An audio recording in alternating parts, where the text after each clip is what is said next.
दाऊद राजा जब बूढ़ा वरन बहुत पुरनियो हो गया और यद्यपि उसको कपड़े ओढ़ाए जाते थे तो भी वह गर्म ना होता था। इसलिए उनके कर्मचारियों ने उससे कहा, हमारे प्रभु राजा के लिए कोई जवान कुंवारी ढूंढी जाए जो राजा के सम्मुख रहकर उसकी सेवा किया करे और तेरे पास लेटा करे कि हमारे प्रभु को गर्मी पहुँचे।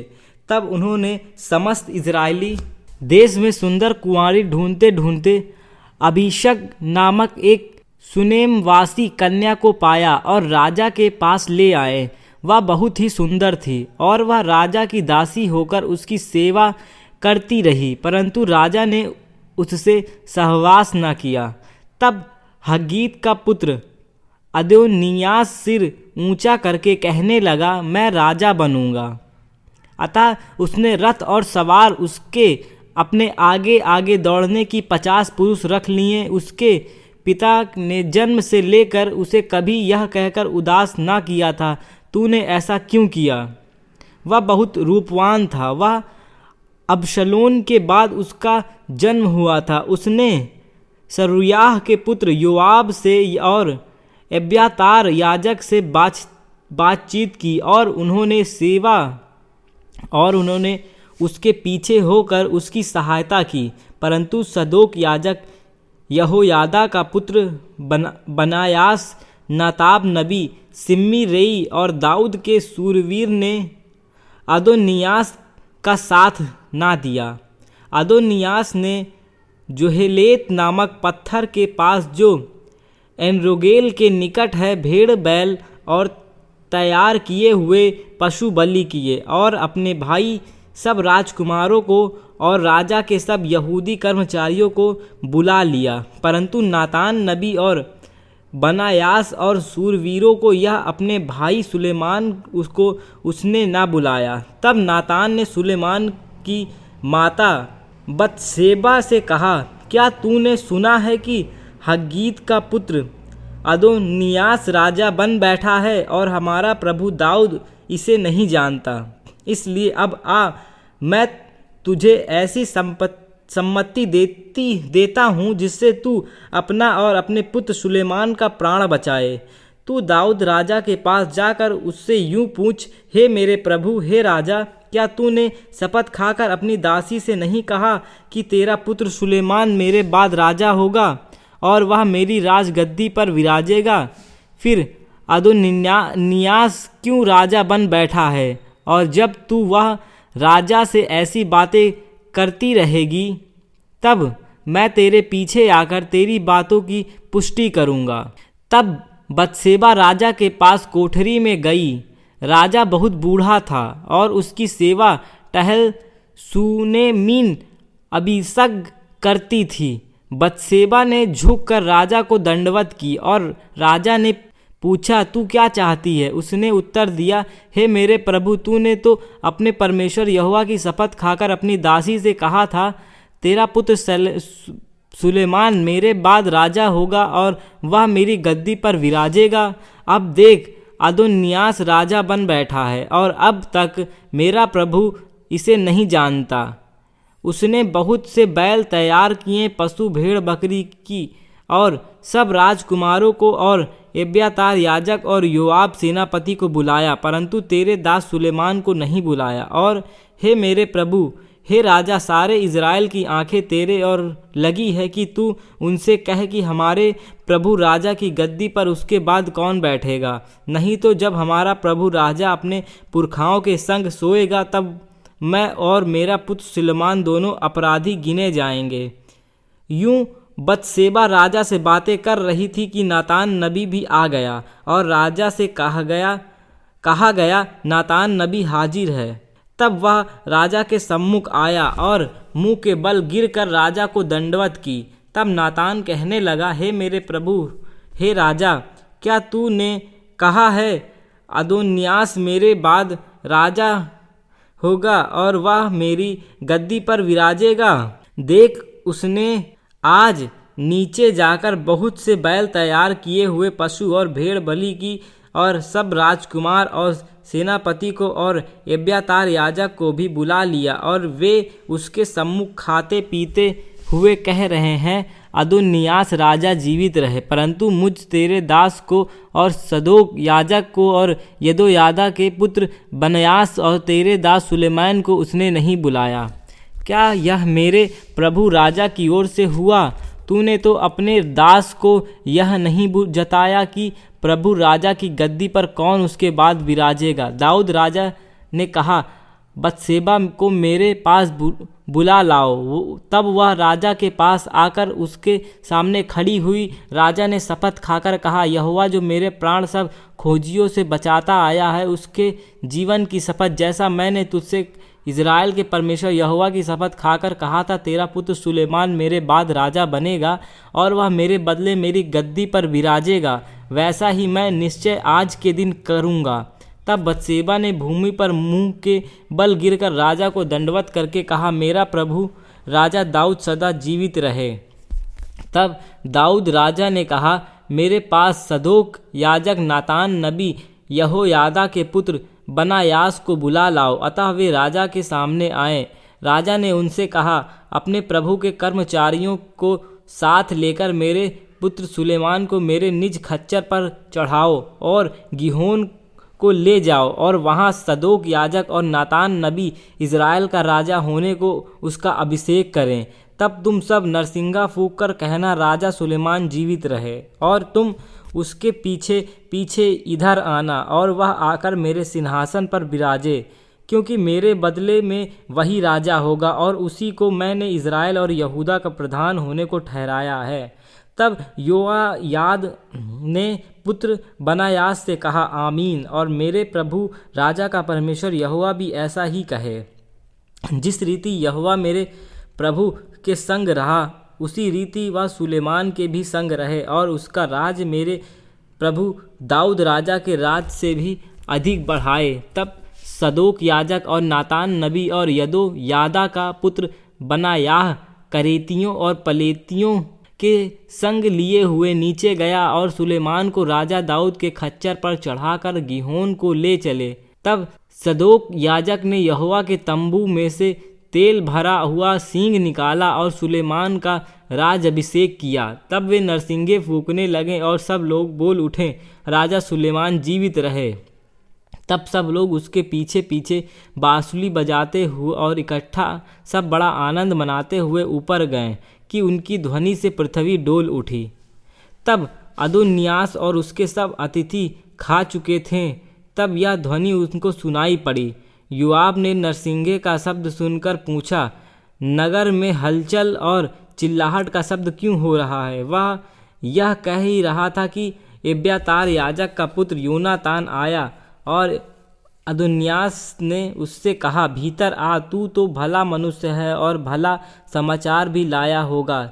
योनातान ने अदोनियास से कहा, सचमुच हमारे प्रभु राजा दाऊद ने सुलेमान को राजा बना दिया। और राजा ने सदोक याजक नातान नबी और यहोयादा के पुत्र बनायास और करेतियों और पलेस्तियों को उसके संग भेज दिया, और उन्होंने उसको राज के खच्चर पर बैठाया। और सदोक याजक और नातान नबी ने गिहोन में उसका राज अभिषेक किया, और वे वहाँ से आनंद करते हुए ऊपर गए कि नगर में हलचल मच गई। और जो शब्द तुमको सुनाई पड़ रहा वह यही है, सुलेमान राजगद्दी पर विराज भी रहा है। फिर राजा के कर्मचारी हमारे प्रभु दाऊद राजा को यह कहकर धन्य कहने आए, तेरा परमेश्वर सुलेमान का नाम तेरे नाम से भी महान करे, और उसका राज तेरे राज से भी अधिक बढ़ाए। और राजा ने उसके पलंग पर दंडवत की। फिर राजा ने यह भी कहा, इज़राइल का परमेश्वर यहोवा धन्य है, जिसको आज मेरे देखते एक को मेरे गद्दी पर विराजमान किया है। तब जितने अतिथि अदोनियास के संग थे वे थरथरा उठे और उठकर अपना मार्ग लिया, और अदोनियास सुलेमान से डर कर उठा और जाकर वेदी के सींगों को पकड़ लिया। और सुलेमान को यह समाचार मिला, अदोनियास सुलेमान राजा से ऐसा डर गया कि उसने वेदी के सींगों को यह कहकर पकड़ लिया, आज राजा सुलेमान शपथ खाए कि अपने दास को तलवार से ना मार डालेगा। तब सुलेमान ने कहा, यदि वह भलमनासी दिखाए तो उसका एक बाल भी भूमि पर गिरने ना पाएगा, परंतु यदि उसमें दुष्टता पाई जाए तो वह मारा जाएगा। तब राजा सुलेमान ने लोगों को भेज दिया जो उसको वेदी के पास से उतार ले आए। तब उसने आकर राजा सुलेमान को दंडवत की और सुलेमान ने उससे कहा, अपने घर चला जा। जब दाऊद के मरने का समय निकट आया तब उसने अपने पुत्र सुलेमान से कहा, मैं संसार की रीति पर कूच करने वाला हूँ, इसलिए तू हियाव बांधकर पुरुषार्थ दिखा और जो कुछ तेरे परमेश्वर यहोवा ने तुझे सौंपा है उसकी रक्षा करके उसके मार्गों पे चला करना, और जैसा मूसा की व्यवस्था में लिखा है वैसे ही उसकी विधियों तथा आज्ञाओं और नियम और चितौनियों का पालन करते रहना, जिससे जो कुछ तू करे वह जहाँ जहाँ कहीं तू जाए उसमें तू सफल होए, और यहोवा अपना वचन पूरा करे जो उसने तेरे विषय में कहा था। यदि तेरा संतान और अपनी चाल के विषय में ऐसी सावधान रहे कि अपने संपूर्ण हृदय और संपूर्ण प्राण से सच्चाई के साथ नित मेरे सम्मुख चलता रहे, तब जो इज़राइल की राजगद्दी पर विराजने वाले की तेरे कुल परिवार में घटी कभी ना होगी। फिर तू स्वयं जानता है कि सरूयाह के पुत्र योआब ने मुझसे क्या क्या किया, अर्थात उसने नेर के पुत्र अबनेर और येतेर के पुत्र अमाशा इज़राइल के इन दो सेनापतियों को क्या क्या किया। उसने उन दोनों को घात किया और मेल के समय युद्ध का लहू बहाकर उससे अपनी कमर का कमरबंद और अपने पाँवों की जूतियाँ भिगो दी। इसलिए तू अपनी बुद्धि से काम लेना और उस पक्के बाल वाले को अधोलोक में शांति से उतरने ना देना। फिर गिलादी बर्जिल्लै के पुत्र पर कृपा रखना और वे तेरी मेज पर खाने वालों में रहे, क्योंकि जब मैं तेरे भाई अबसलोम के सामने से भागा जा रहा था तब उन्होंने मेरे पास आकर वैसा ही किया था। फिर सुन, तेरे पास बिन्यामी गेरा का पुत्र बहुरीमी सिम्मी रहता है। जिस दिन मैं महनैम को जाता था उस दिन उसने मुझे कड़ाई से शाप दिया था, पर जब वह मेरी भेंट के लिए यरदन को आया तब मैंने उससे यहोवा की शपथ खाई कि मैं तुझे तलवार से ना मार डालूंगा, परंतु अब तू उससे निर्दोष न ठहराना। तू तो बुद्धिमान पुरुष है, मुझे मालूम होगा कि उसके साथ क्या करना चाहिए और उसे पक्के बाल वाले का लहू बहाकर उसे अधोलोक में उतार देना। तब दाऊद अपने पुरखाओं के संग सो गया और दाऊदपुर में उसे मिट्टी दी गई। दाऊद ने इज़राइल पर 40 वर्ष राज किया। 7 वर्ष तो उसने हेब्रोन में और 33 वर्ष यरूशलेम में राज किया। तब सुलेमान अपने पिता दाऊद की गद्दी पर विराजमान हुआ और उसका राज्य बहुत दृढ़ हुआ। तब हग्गीत का पुत्र अदोन्यास सुलेमान की माता बत्सेबा के पास आया। बत्सेबा ने पूछा, क्या तू मित्र भाव से आया है? उसने उत्तर दिया, हाँ, मित्र भाव से। फिर वह कहने लगा, मुझे तुझसे एक बात कहनी है। उसने कहा, कह। उसने कहा, मुझे तो मालूम है कि राज्य मेरा हो गया था और समस्त इजरायली मेरी ओर मुँह किए थे कि मैं राज्य करूं, परंतु अब राज्य पलट कर मेरे भाई का हो गया है, क्योंकि यह यहोवा और से मिला है, क्योंकि वह उसको यहोवा की ओर से मिला है। इसलिए अब मैं तुझसे एक बात मांगता हूँ, मुझसे नाही ना करना। उसने कहा, कहे जा। उसने कहा, राजा सुलेमान तुझसे नाही ना करेगा, इसलिए उससे कह कि वह मुझे सुनेमिन अबीशाग को ब्याह दे। बत्सेबा ने कहा, अच्छा, मैं तेरे लिए राजा से कहूँगी। तब बत्सेबा अदोनियास के लिए राजा सुलेमान से बात करने को उसके पास गई और राजा उसकी भेंट के लिए उठा और उससे दंडवत करके अपने सिंहासन पर बैठ गया। फिर राजा ने अपनी माता के लिए एक सिंहासन रख दिया और वह उसकी दाहिनी ओर बैठ गई।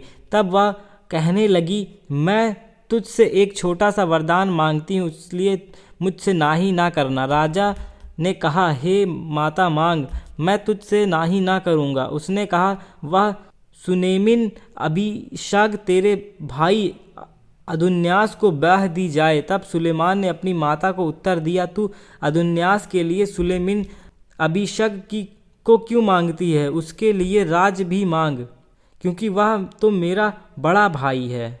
और उसके लिए क्या अब्यातार याजक और सरूयाह के पुत्र योआब के लिए भी मांग। और राजा सुलेमान ने यहोवा की शपथ खाकर कहा, यदि अदोन्यास ने यह बात अपने प्राण पर खेलकर ना कही हो तो परमेश्वर मुझसे वैसा ही करे, वरन उससे भी अधिक करे। तब यहोवा जिससे मुझे स्थिर किया और मेरे पिता दाऊद की राजगद्दी पर विराजमान किया है और अपने बचपन के अनुसार मेरा घर बसाया है, उसके जीवन की शपथ आज ही अदोन्यास मार डाला जाएगा। अतः राजा सुलेमान ने अहोयादा के पुत्र बन्यास को भेज दिया और उसने जाकर उसको ऐसा मारा कि वह मर गया। तब अब्यातार याजक ने राजा से कहा, अनातोत में अपनी भूमि को जा, क्योंकि तू भी प्राणदंड के योग्य है। आज के दिन तो मैं तुझे ना मार डालूंगा, क्योंकि तू मेरा पिता दाऊद के सामने प्रभु यहोवा का संदूक उठाया करता था, और उन सब दुखों में जो मेरे पिता पर पड़े थे तू भी दुखी था। और सुलेमान ने अब्यातार को यहोवा के याजक होने के पद से उतार दिया, इसलिए कि जो वचन यहोवा ने एली के वंश के विषय में शीलो में कहा था वह पूरा हो जाए। इसका समाचार योआब तक पहुंचा। योआब अबशलोम के पीछे तो नहीं हो लिया था, परंतु अदोन्यास के पीछे हो लिया था। तब योआब यहोवा के तंबू को भाग गया और वेदी के सींगों को पकड़ लिया। तब राजा सुलेमान को यह समाचार मिला, योआब यहोवा के तंबू को भाग गया और वह वेदी के पास है। तब सुलेमान ने यहोयादा के पुत्र बन्यास को यह कहकर भेज दिया कि तू जाकर उसे मार डाल। तब बन्यास ने यहोवा के तंबू के पास जाकर उससे कहा, राजा की यह आज्ञा है कि निकल आ। उसने कहा, नहीं, मैं यहीं मर जाऊंगा। तब बन्यास ने लौटकर यह संदेश राजा को दिया, योआबा ने मुझे यह उत्तर दिया। राजा ने उससे कहा, उसने कहने के अनुसार उसको मार डाल और उसे मिट्टी दे। ऐसा करके निर्दोष का जो खून योआब ने किया उसका दोष तू मुझ पर से और मेरे पिता के घराने पर से दूर करेगा, और यहोवा उसके सिर वह खून लौटा देगा, क्योंकि उसने मेरे पिता दाऊद के बिन जाने अपने से अधिक धर्मी और भले दो पुरुष पर, अर्थात इज़राइल के प्रधान सेनापति नेर पुत्र अबनेर और यहूदा के प्रधान सेनापति येतेर के पुत्र अमासा को टूटकर उनको तलवार से मार डाला था। योआब के सिर पर और उसकी संतान के सिर पर खून सदा तक रहेगा, परंतु दाऊद और उसके वंश और उसके घराने और उसके राज पर यहोवा की ओर से शांति सदैव तक रहेगी। तब यहोयादा के पुत्र बन्यास ने जाकर योआब को मार डाला और उसको जंगल में उसी के घर में मिट्टी दी गई। तब राजा ने उसके स्थान पर यहोयादा के पुत्र बन्यास को प्रधान सेनापति ठहराया। तब अब्यातार के राज स्थान पर सदोक याजक को ठहराया। तब राजा ने सिमी को बुलवा भेजा और उससे कहा, तू यरूशलेम में अपना एक घर बनवाकर वहीं रहना और नगर से बाहर कहीं न जाना। तू निश्चय जान रख कि जिस दिन तू निकलकर किद्रोन नाले के पार उतरे उसी दिन तू निसंदेह मार डाला जाएगा और तेरा लहू तेरे ही सिर पर पड़ेगा। सिमी ने राजा से कहा, बात अच्छी है, जैसा मेरे प्रभु राजा ने कहा वैसा ही तेरा दास करेगा। तब सिमी बहुत दिन यरूशलेम में ना रहा, परंतु 3 वर्ष के व्यतीत होने पर सिमी के 2 दास गत नगर के राजा माका के पुत्र अकीस के पास भाग गए और सिमी को यह समाचार मिला, तेरे दास गत में हैं। तब सिमी उठकर अपने गदहे पर काठी कसकर उसके दास को ढूंढने के लिए गत को अकीस के पास गया और अपने दासों को गत में ले आया। तब सुलेमान राजा को इसका समाचार मिला, सिमी यरूशलेम से गत को गया और फिर लौट आया है।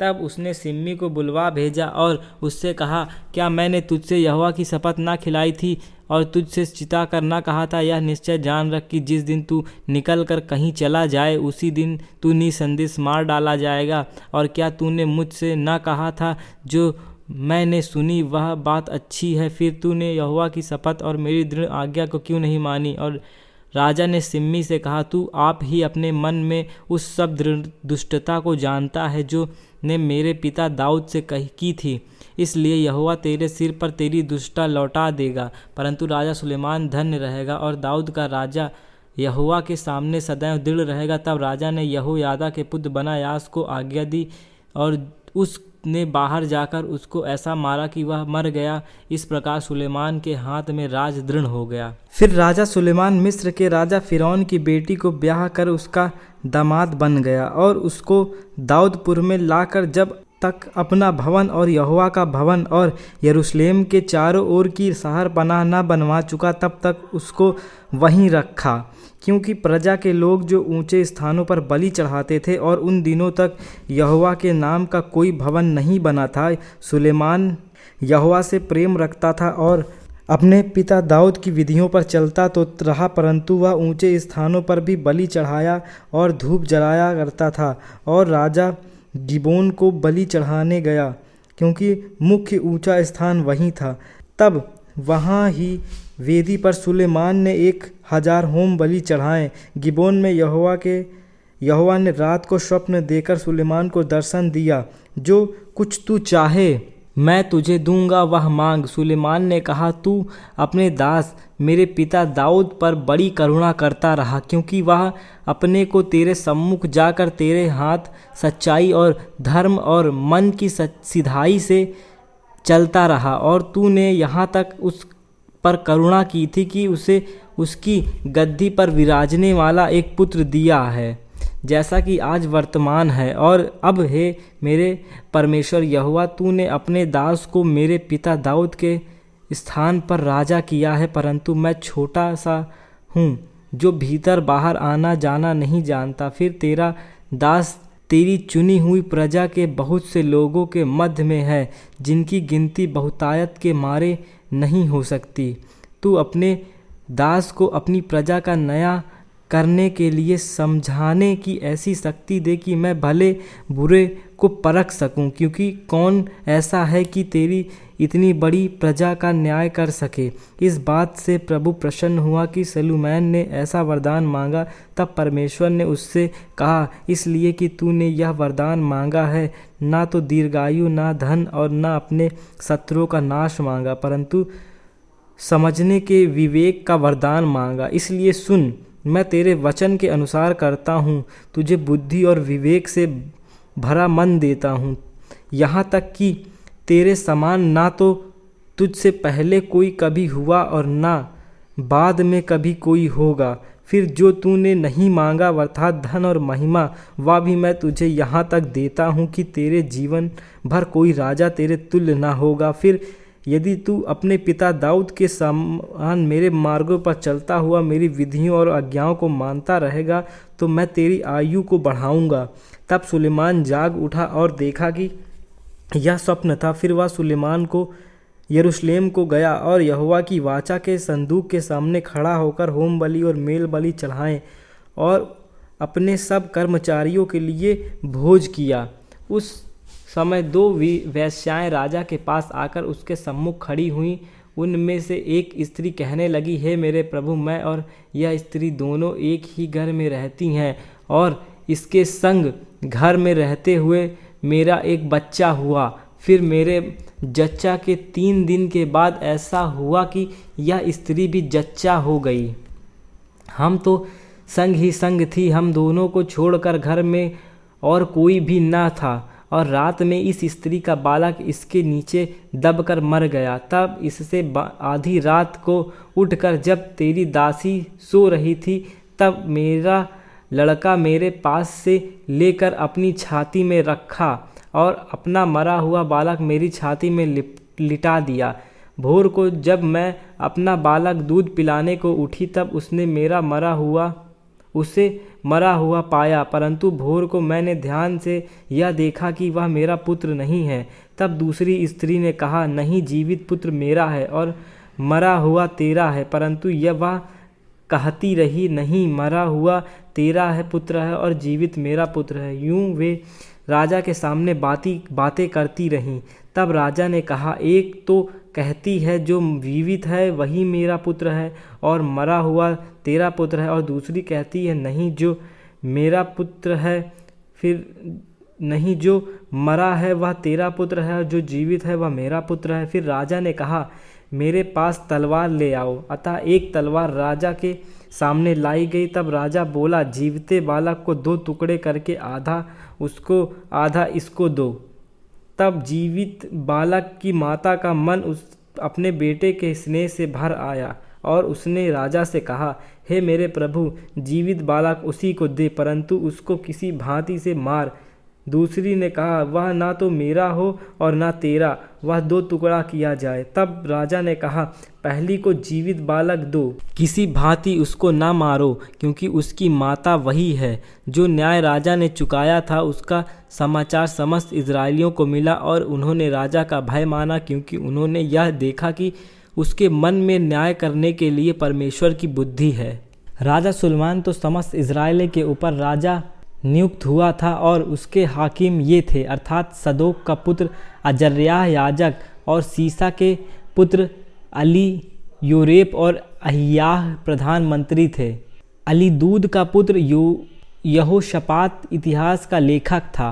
फिर यहोयादा का पुत्र बनियास प्रधान सेनापति था और सदोक और अब्यातार याजक थे।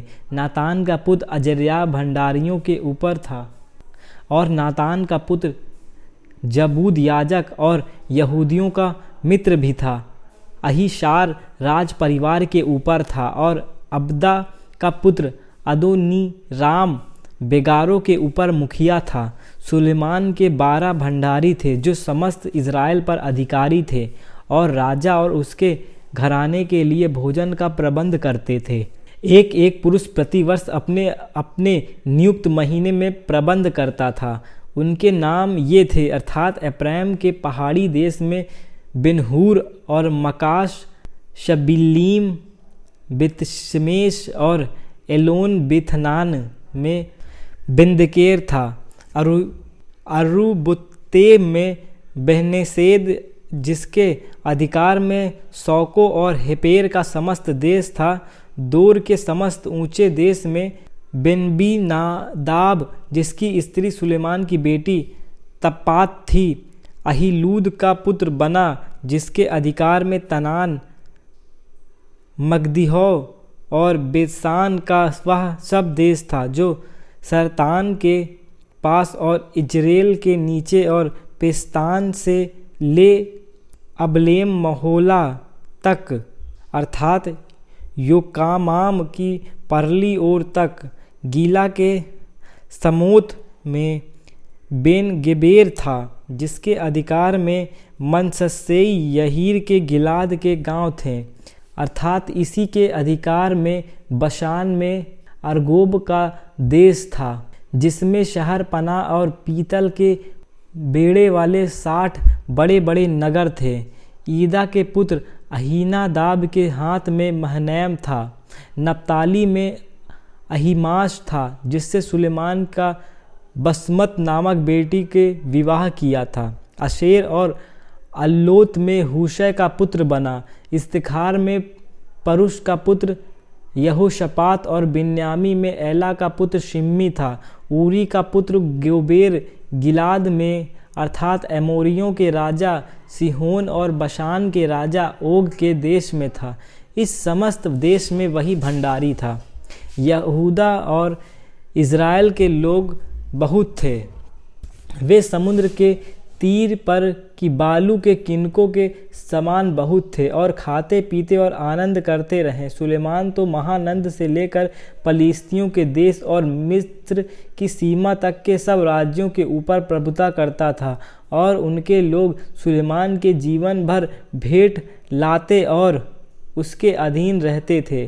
सुलेमान की एक दिन की रसोई में इतना उठाता था, अर्थात 30 कोर मैदा, 60 कोर आटा, 10 तैयार किए हुए बैल और चराइयों में से 20 बैल और 100 भेड़ें बकरी और उनको छोड़ हरिणी चिरकारे यखमूर और तैयार किए हुए पक्षी, क्योंकि महानंद के इस पार के समस्त देश अर्थात तिप्साह से लेकर अज्जा तक जितने राजा थे उन सब पर सुलेमान प्रभुता करता और अपने लोगों और के सब रहने वालों में मेल रखता था। दान से बेशरबा तक के सब यहूदी और इजरायली अपनी अपनी दाखलता और अंजीर के वृक्ष तले सुलेमान के जीवन भर निडर रहते थे।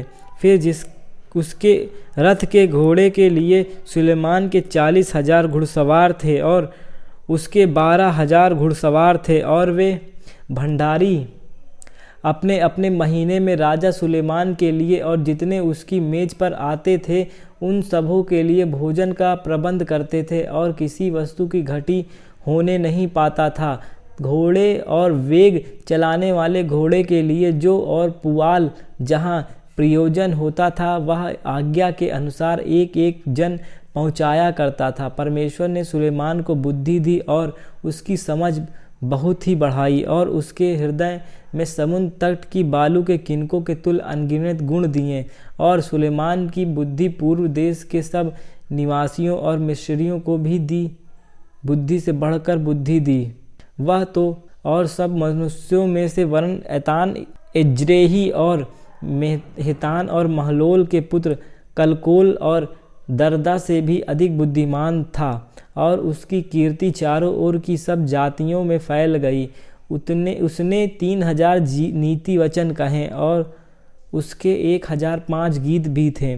फिर उसने लबानोन के देवदारू में से लेकर बीत में से उगते हुए जूफा तक के सब पेड़ों की चर्चा की, और पशुओं, पक्षियों और रेंगने वाले जंतुओं और मछलियों की चर्चा की। और देश देश के लोग पृथ्वी के सब राजाओं की ओर से जिन्होंने सुलेमान की बुद्धि की कीर्ति सुनी थी उसकी बुद्धि की बातें सुनने को आया करते थे। सोर के राजा हिरान ने अपने दूत सुलेमान के पास भेजे, क्योंकि उसने सुना था कि वह अभिषिक्त होकर अपने पिता के स्थान पर राजा हुआ है, और दाऊद के जीवन भर हिराम उसका मित्र बना रहा। सुलेमान ने हिराम के पास यूं कहला भेजा, तुझे मालूम है कि मेरा पिता दाऊद अपने परमेश्वर यहोवा के नाम का एक भवन इसलिए न बनवा सका कि वह चारों ओर लड़ाइयों में तब तक उलझा रहा जब तक यहोवा ने उसके शत्रुओं को उसके पांव तले ना कर दिया। परंतु अब मेरे परमेश्वर यहोवा ने मुझे चारों ओर से विश्राम दिया है। अब ना तो कोई विरोधी है और ना कुछ विपत्ति देख पड़ती है। मैंने अपने परमेश्वर यहोवा के नाम का एक भवन बनवाने की ठान रखी है, अर्थात उस बातों के अनुसार जो यहोवा ने मेरे पिता दाऊद से कही थी, तेरा पुत्र जिसे मैं तेरे स्थान पर गद्दी पर बैठाऊंगा वही मेरे नाम का भवन बनवाएगा। इसलिए अब तू मेरे लिए लबानोन पर से देवगुरु काटने की आज्ञा दे, और मेरे दास तेरे दासों के संग रहेंगे, और जो कुछ मजदूरी तू ठहराए वही मैं तुझे तेरे दासों के लिए दूंगा। तुझे मालूम है कि सीदोनियों के बराबर लकड़ी काटने का भेद हम लोगों में से कोई भी नहीं जानता। सुलेमान की ये बातें सुनकर हिरान बहुत आनंदित हुआ और कहा, आज यहोवा का धन्य है जिसके दाऊद को उस बड़ी जाति का राज्य करने के लिए एक बुद्धिमान पुरुष दिया है। तब हिरान ने सुलेमान के पास यूं कहला भेजा, जो तूने मेरे पास कहला भेजा है वह मेरी समझ में आ गया है। देवगुरु और सनोवर की लकड़ी के विषय में जो कुछ तू चाहे वही मैं करूँगा। तेरे दास लकड़ी की लबानोन से समुद्र तक पहुँचाएंगे, फिर मैं उसके बेड़े बनवाकर जो स्थान तू मेरे लिए ठहराएगा वहीं मैं समुद्र के मार्ग से उनको पहुँचा दूँगा। वहाँ मैं उनको खोल कर डलवा दूंगा और तू उन्हें ले लेना, और तू मेरे परिवार के लिए भोजन देकर मेरी भी इच्छा पूरी करना। इस प्रकार हिरान सुलेमान की इच्छा के अनुसार उनको देवगुरु और सनोवर की लकड़ी देने लगा, और सुलेमान ने हिरान के परिवार के खाने के लिए उसे 20,000 कोर गेहूँ और 20 कोर पेरा हुआ तेल दिया। इस प्रकार सुलेमान हिरान को प्रतिवर्ष दिया करता था। यहोवा ने सुलेमान को अपने वचन के अनुसार बुद्धि दी, और हिरान और सुलेमान के बीच मेल बना रहा, वरन उन दोनों के आपस में वाचा भी बांध ली। राजा सुलेमान ने पूरे इज़राइल में से 30,000 पुरुष बेगार पर लगाएं और उन्हें लबानोन पहाड़ पर पारी पारी करके महीने महीने 10,000 भेद दिया करता था, और 1 महीने वे लबानोन पर और 2 महीने घर पर रहा करते थे, और बेगारियों के ऊपर अदोनी राम ठहराया गया। सुलेमान के 70,000 बोझ ढोने वाले और पहाड़ पर 80,000 वृक्ष काटने वाले और पत्थर निकालने वाले थे। उनको छोड़ सुलेमान के 3,300 मुखिया थे जो काम कराने वालों के ऊपर थे। फिर राजा की आज्ञा से बड़े बड़े अनमोल पत्थर इसलिए खोदकर निकाले गए कि भवन की नींव गड़े हुए पत्थर में डाली जाए। अतः सुलेमान के कारीगरों और हिरान के कारीगरों और गबालियों ने उनको गढ़ा और भवन के बनाने के लिए लकड़ी और पत्थर तैयार किए।